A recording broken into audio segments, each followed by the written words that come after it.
Okay, picking who is crucial because, as we discussed, a consistent output relies on a consistent input and a consistent system.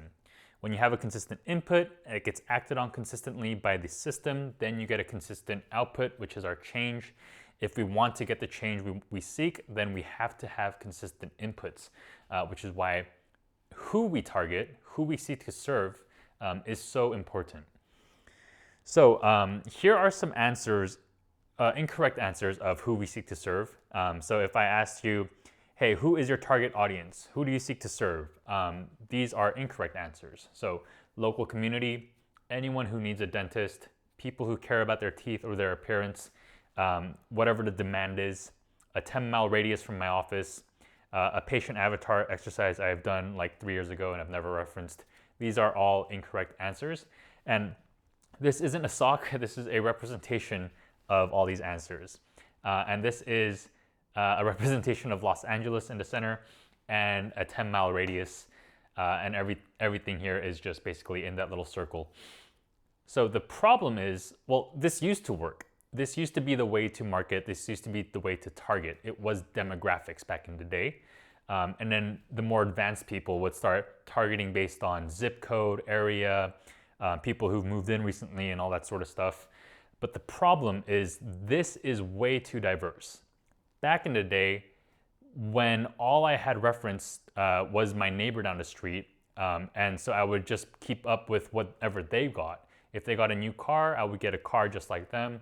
If they got a new color TV, I had to get a new color TV. But that isn't the case anymore. Someone literally down the street could like something completely different than I could because of the internet. Like, our sense of community is no longer geographically bound. I could resonate with people who are into a minimal lifestyle, and we could be gathered online and we'd just be comparing with ourselves versus people who might be into racing cars. They're in their own little community. People who are into books, they're in their own little community. And none of that is geographic. None of that is demographic anymore. So this is too diverse now. If we do this as our inputs, we're going to have a consistent system that acts upon all these diverse inputs. We're going to get diverse changes, and we're not going to know how to tweak our system to get the correct output that we want. So this is an ineffective way of targeting. It's an ineffective way of generating the inputs. Another thing is that, so it's two-pronged. So not only is it inefficient because it's inconsistent, the way to basically appeal to this, or the mindset behind it is, let's cast a wide net, let's help everyone. The more people I target, the more chances I have.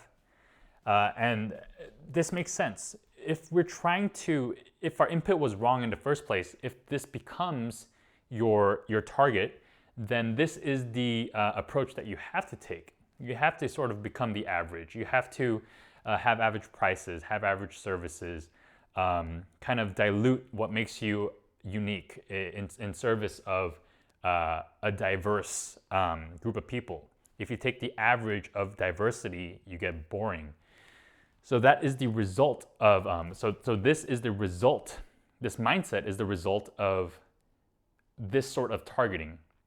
And the result of this sort of mindset is very average, very boring, something that people, basically a commodity. So the alternative mindset to being a commodity is to be very specific with people we choose to serve.